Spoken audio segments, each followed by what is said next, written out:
Warrior Cats has its fair share of cats who go from bad to good, or at least bad to better. Clear Sky, Breeze Pelt, Hollyleaf. But making a villain into a hero is easier said than done. If they turn from bad to good with the snap of a finger, it doesn't really make sense and the writing comes off as lazy. That's why we have the redemption arc, which allows a character to gradually change from bad to better if it's done right. I usually see a redemption arc as best when it follows 3 components.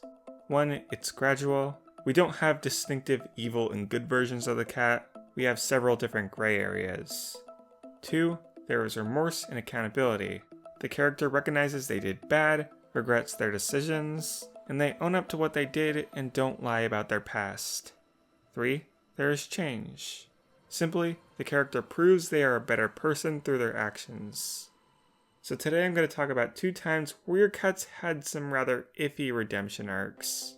And both of these times will be regarding books from this year, 2021.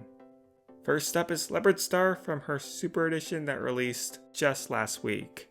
Now let me start off by saying that Leopard Star's character was actually pretty good experimentation for Warrior Cats. We've had so many morally pure, goody two-shoes protagonists that it's actually super interesting to have a cat who is a rather manipulative jerk. And it makes total sense how Leopard Star ended up this way. The cats around her enable the behavior.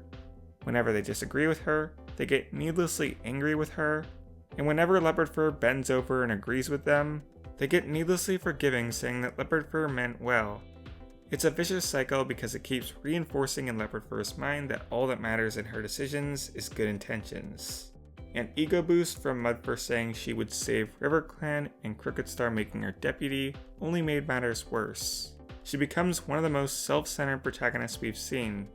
She whined when Shadow Clan walked over River Clan territory like they owned it, but jumped with excitement at every chance for her to walk over Thunder or Wind Clan territory like she owned it.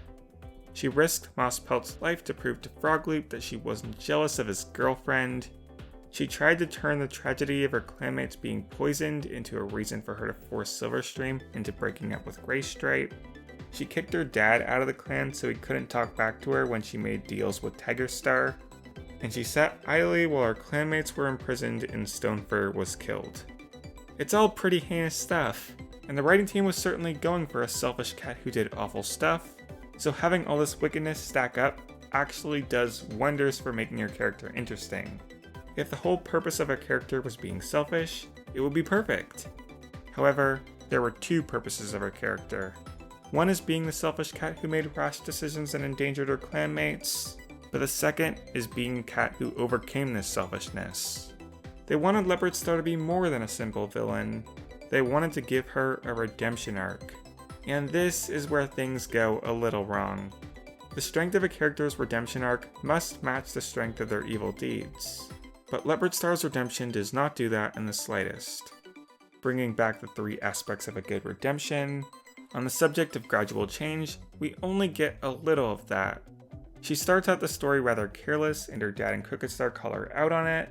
She tries to temper her rashness when she works with Tiger Star and only causes more problems, so she eventually finds a balance between fighting and fleeing. But we don't get any gradual change on her bigger issue, listening to her clanmates.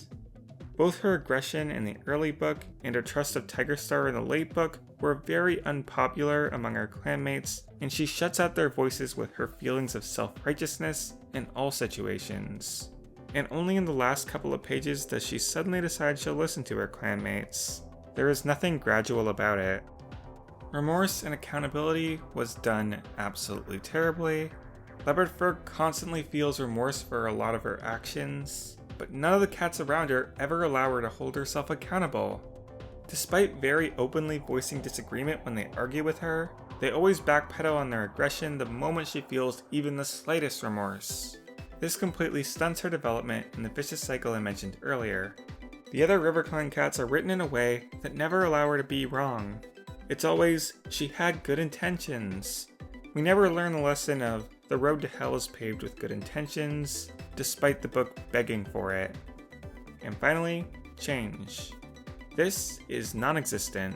She ends the book bribing Mistyfoot with a deputy position to get her to come back to River Clan, saying she'll listen to Mistyfoot, when in the little comic a few pages later, she tells us she was so mean to Mistyfoot while arguing with her that she might have caused her to leave RiverClan. She's as manipulative as ever. It makes her whole inspirational speech at the end of the book completely disingenuous. She's learned absolutely nothing.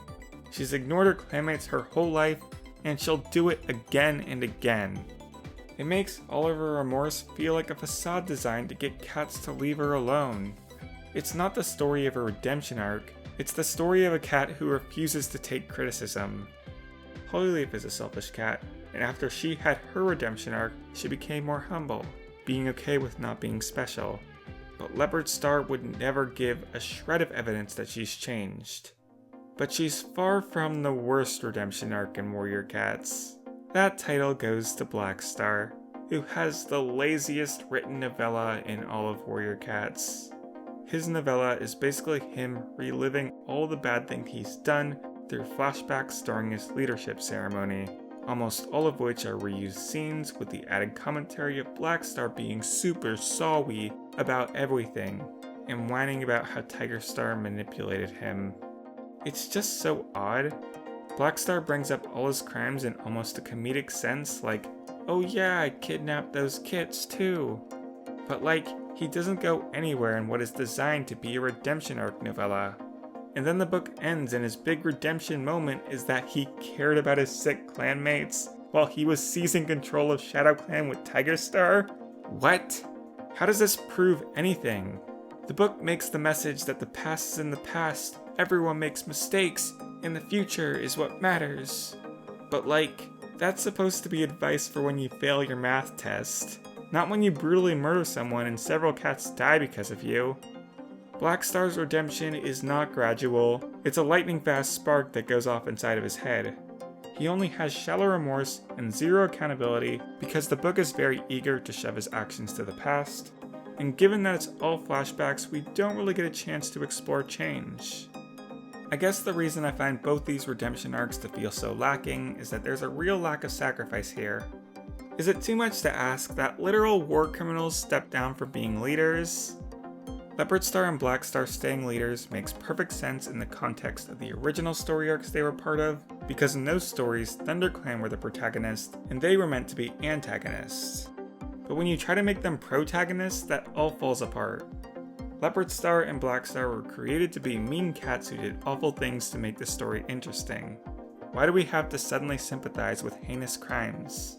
You can't change the fact that both of these cats stay leaders and continue to be awful.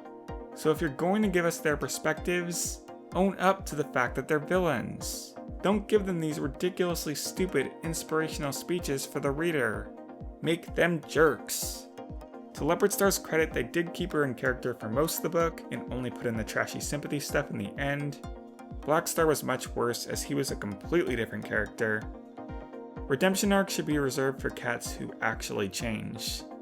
I think Clear Sky did it better because they gave him lots of book time to explore change in his character. I think Holyleaf did it better because you can see a massive shift in her ambitions and she ultimately sacrificed herself. But Leopard Star and Blackstar, their stories are just weird. They honestly should have leaned more into the Tiger Claw's Fury or Mapleshade's Vengeance style of writing, and not tried to redeem them in such awkward ways, because having a villain perspective is cool and can be done without making the villain the hero. Alright, that's all. Thanks for watching. Bye everyone!